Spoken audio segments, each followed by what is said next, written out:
इस वीडियो में हम समझने वाले हैं ऑपरेटिंग सिस्टम के बारे में। ऑपरेटिंग सिस्टम फॉर पीसीज में कौन सा ऑपरेटिंग सिस्टम होता है। Operating system for mobile phones, हमारे मोबाइल फ़ोन्स में भी कुछ ऑपरेटिंग सिस्टम होता है, वो कौन कौन से हैं यहाँ पे देखेंगे हम लोग। और विंडो 11 का इंटरफेस देखेंगे कि विंडो 11 कैसा होता है। ठीक है, तो आगे बढ़ते हैं वीडियो में। कुछ इंपॉर्टेंट एप्लीकेशंस होते हैं विंडोज़ में, वो भी हम लोग आज देखेंगे इस वीडियो में। ऑपरेटिंग सिस्टम क्या होता है। किसी भी इलेक्ट्रॉनिक डिवाइस में, जैसे कि अगर वो एक कंप्यूटर हो या वो मोबाइल फ़ोन हो या कोई स्मार्ट वॉच हो, हर एक डिवाइस में उसका एक खुद का ऑपरेटिंग सिस्टम होता है जिस पर वो चलता है। ये हार्डवेयर और यूज़र के बीच का इंटरमीडिएटरी का काम करता है, क्योंकि अगर हमारे कंप्यूटर में सारा हार्डवेयर है, जैसे कि camera, RAM, motherboard, hard disk, speakers, वो सारा कुछ है, पर उसको चलाने के लिए, उसको यूज़ करने के लिए हमको एक सिस्टम, एक सॉफ्टवेयर का जरूरत पड़ेगा, जिसे हम ऑपरेटिंग सिस्टम कहते हैं। बिना ऑपरेटिंग सिस्टम का कोई भी इलेक्ट्रॉनिक डिवाइस चलना नामुमकिन है, वो चल नहीं सकता है।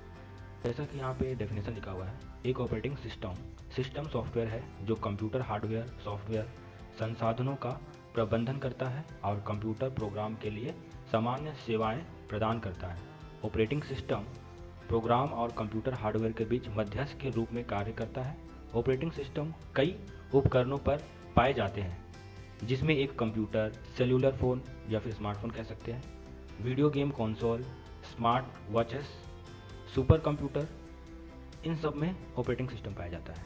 ऑपरेटिंग सिस्टम फॉर कंप्यूटर्स में कौन कौन से ऑपरेटिंग सिस्टम हो सकते हैं, आइए देखते हैं। Windows, Mac OS, Chrome OS और लिनक्स। इसमें से सबसे पहला है विंडोज़। विंडोज़ दुनिया में सबसे ज़्यादा यूज करने वाला ऑपरेटिंग सिस्टम है, जिसको बनाने वाला है माइक्रोसॉफ्ट। दूसरे नंबर पे सबसे ज़्यादा यूज होने वाला जो ऑपरेटिंग सिस्टम है कंप्यूटर्स में, वो है मैक ओएस, जिसको एप्पल कंपनी बनाता है और एप्पल के डिवाइस में ही ये पाया जाता है। अगला एक सबसे नया ऑपरेटिंग सिस्टम है जो है क्रोम ओएस। इसका यूज अभी फ़िलहाल बहुत कम ही लोग करते हैं, पर यह सबसे फास्ट, सबसे सिंपल और सबसे छोटा ऑपरेटिंग सिस्टम है।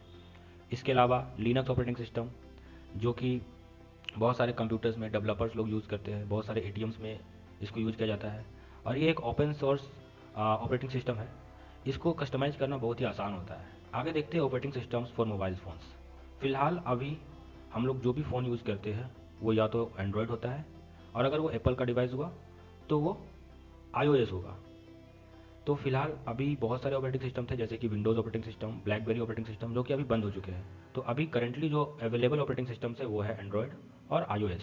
एंड्रॉयड आपको पता होगा, जितने भी स्मार्टफोन होते हैं एप्पल के अलावा, उन सब में ये एंड्रॉयड ऑपरेटिंग सिस्टम भी पाया जाता है। इसको बनाता है गूगल, और सबसे ज़्यादा यूज होने वाला ऑपरेटिंग सिस्टम जो कि फ़ोन में है वो ये एंड्रॉयड ही है। ये 2008 में आया था, और अभी तक 1.5 बिलियन से ज़्यादा यूजर्स, एक्टिव यूजर्स इसके अभी अवेलेबल हैं। और iOS आपको पता होगा, iOS सिर्फ और सिर्फ एप्पल के डिवाइस में पाया जाता है, जैसे कि आईफोन्स और आईपैड्स। आगे बढ़ते हैं, हम देखते हैं कि विंडो 11 कैसा दिखता है, और उसमें ये जो डेस्कटॉप होता है उसमें किस पार्ट को क्या कहा जाता है।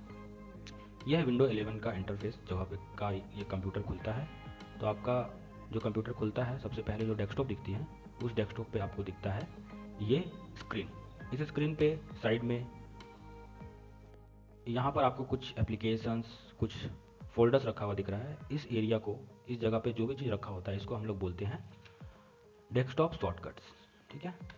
अगला जो ये बटन होता है, जिस पे हम लोग क्लिक करके सारा एप्लीकेशन को ढूंढ सकते हैं, सारा एप्लीकेशन यहाँ पे हमको मिलता है, उसको करते हैं स्टार्ट बटन। यहाँ पे एक सर्च बार होता है, जिस पे हम लोग टाइप करके कुछ भी चीज़ कंप्यूटर में अगर कहीं पे भी रखा हुआ है तो हम लोग यहाँ से सर्च कर सकते हैं। उसके बाद आता है ये टास्क बार एप्लीकेशन। कुछ एप्लीकेशन होता है जिसको हम लोग शॉर्टकट बना के यहाँ पे रखते हैं, ताकि कभी भी इसको खोला जा सके। हम लोग किसी भी स्क्रीन पर रखते तो आसानी से हमको इसको ढूंढ सके और इसको यहीं से ही खोला जा सके। उसके बाद आता है टास्क बार। हम लोग जो भी एप्लीकेशन यूज कर रहे हैं एक्टिव में, वो खुला हुआ है, वो सारा एप्लीकेशन आपको यहाँ टास्क बार में दिखेगा। इसके बारे में आगे हम लोग वीडियो में डीपली बात करेंगे। हिडन आइकन, यहाँ पे एक आपको एरो दिख रहा है, इस पर जब आप क्लिक करेंगे तो आपका सारा एप्लीकेशन जो कि हिडन है, अभी एक्टिव में कुछ बैकग्राउंड में काम कर रहा है, वो यहाँ पे दिखेगा। यहाँ पे आपको वायरलेसली अगर आप इंटरनेट कनेक्ट करते हैं या फिर वाईफाई कनेक्ट करते हैं तो आपको यहाँ पे इसका आइकन देखने के लिए मिलेगा। उसके अलावा अगर आप साउंड कम या ज़्यादा करना चाहते हैं अपने कंप्यूटर का वॉल्यूम, तो आप इस यहाँ से कर सकते हैं। उसके बाद सबसे लास्ट में ये कोना पे रहता है, ये है डेट और टाइम। यहाँ पे आपको हमेशा डेट और टाइम दिखते रहेगा। अगला है यहाँ पे जो पीछे में जहाँ पे हम लोग वॉलपेपर या फिर स्क्रीन में कोई भी बैकग्राउंड सेट करते हैं, उस एरिया को हम लोग डेस्कटॉप करते हैं। ये सारा कुछ जो भी रखा हुआ है ये डेस्कटॉप पे है। ये स्क्रीन जो भी है, इस स्क्रीन को हम लोग डेस्कटॉप स्क्रीन कहते हैं। इससे पहले जो देखे थे हम लोग वो था विंडो 11। अभी देखते हैं हम लोग विंडो 10 कैसा होता है। विंडो 10 में भी सारा आपको वो सारा ऑप्शंस मिल जाएगा, जैसे कि ये डेस्कटॉप शॉर्टकट्स, स्टार्ट बटन्स आपको यहाँ पे है, उसके बाद सर्च बार यहाँ पे है, यहाँ पे सारा टास्क बार एप्लीकेशंस भी है, टास्क बार आपका यहाँ से यहाँ तक है। यहाँ पे वो सारा ही चीज़ है, पर इसका व्यू थोड़ा सा, आइकन्स थोड़ा सा, दिखने का तरीका थोड़ा सा डिफरेंस है। उसके बाद आता है विंडो 7 भी हम लोग देखते हैं विंडो 7 कैसा दिखता है। विंडो 7 अगर आप यूज़ कर रहे हैं तो आप देखेंगे विंडो 7 का आइकन थोड़ा सा अलग है। यहाँ पे विंडो का जो लोगो है वो भी थोड़ा सा अलग है, क्योंकि ये सबसे पुराना विंडो का वर्जन है जो अभी हम लोग यूज़ कर रहे हैं। कुछ लोग यूज़ अभी भी करते हैं इसको। तो ये है विंडो 7 का इंटरफेस। यहाँ पे भी वो सारा कुछ आपको मिल जाता है, पर इसका आइकन्स, यूआई और थोड़ा सा लोगोज़ का डिज़ाइन थोड़ा सा अलग है। ठीक है, आगे बढ़ते हैं हम लोग वीडियो में और देखते हैं आगे। आप लोग इस पेज से आप अगर चाहें नोट्स बनाना चाहते हैं तो आप इस पेज को रेफर कर सकते हैं।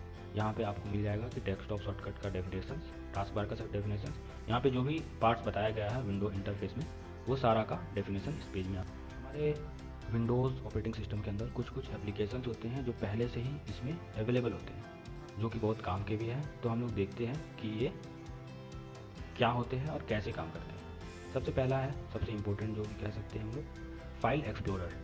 यहाँ पे हमारा कंप्यूटर में अवेलेबल सारा फाइल्स, फोल्डर्स या फिर कोई भी डिवाइस कनेक्ट करते हैं, जैसे कि पेन ड्राइव, सीडी या फिर कोई मोबाइल फ़ोन, तो आपको इसके अंदर ही उसका सारा डाटा मिलेगा। फाइल या फोल्डर आपको इसके अंदर ही मिलता है। अगला है माइक्रोसॉफ्ट एज। ये माइक्रोसॉफ्ट का बनाया हुआ एक वेब ब्राउज़र है, जैसे कि हम लोग क्रोम यूज़ करते हैं वैसे ही ये एज ब्राउज़र है जो कि माइक्रोसॉफ्ट में पाया जाता है। अगला है रिसाइकल बिन। रिसाइकल बिन क्या होता है कि हम लोग कुछ भी अगर डिलीट करते हैं कंप्यूटर से तो हमको ये रिसाइकल बिन के अंदर मिल सकता है। हम उस फोल्डर या फाइल्स को हमेशा के लिए डिलीट कर सकते हैं, परमानेंटली डिलीट कर सकते हैं रिसाइकल बिन के अंदर जाके, या फिर वहाँ से जाके हम लोग इसको रीस्टोर कर सकते हैं, यानी कि उसको वापस ला सकते हैं। जिस जगह से वो डिलीट हुआ था वो उसी जगह पे वापस आ जाएगा अगर हम इसको रीस्टोर करते हैं तो। ये कुछ टाइम तक हमारा ये रिसाइकल बिन में पड़ा रहेगा डिलीट करने के बाद भी, उसके बाद वो वहाँ से ऑटोमेटिकली डिलीट हो जाता है। नोटपैड, वर्डपैड और एमएस पेंट।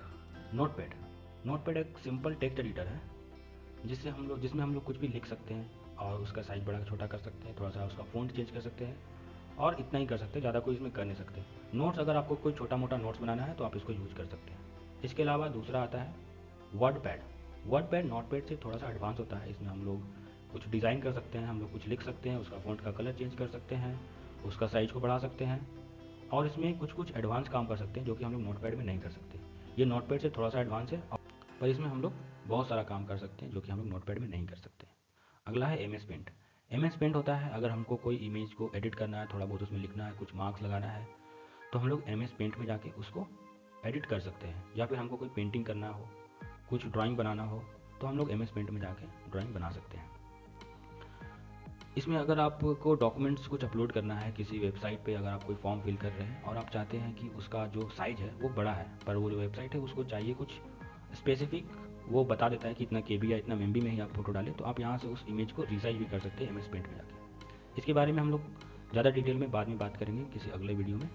आगे चलते हैं।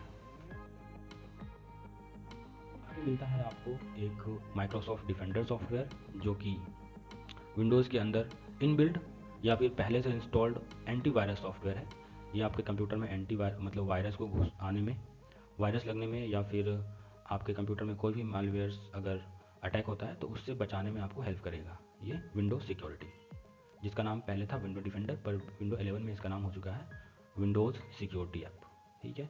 इसके अलावा एक विंडो स्निपिंग टूल है, ये भी बहुत काम का एप्लीकेशन है। इससे आप किसी भी स्क्रीन का स्क्रीन शॉट ले सकते हैं, या आपको फुल स्क्रीन का स्क्रीन शॉट लेना हो, या फिर स्क्रीन का किसी एक पार्ट का स्क्रीन शॉट लेना हो, या फिर आपको सर्कल में स्क्रीन शॉट लेना हो, या फिर फ्री फॉर्म, यानी कि आप चाहेंगे तो यहाँ से यहाँ तक इसको गोल करके इतना का स्क्रीन शॉट लेना है तो वो भी ले सकते हैं। मतलब आप इसमें किसी भी तरह का स्क्रीन शॉट ले सकते हैं किसी भी पेज का। इन सब के बारे में हम लोग आगे डिटेल में बात करेंगे। Success point Guruya, quick and simple learning.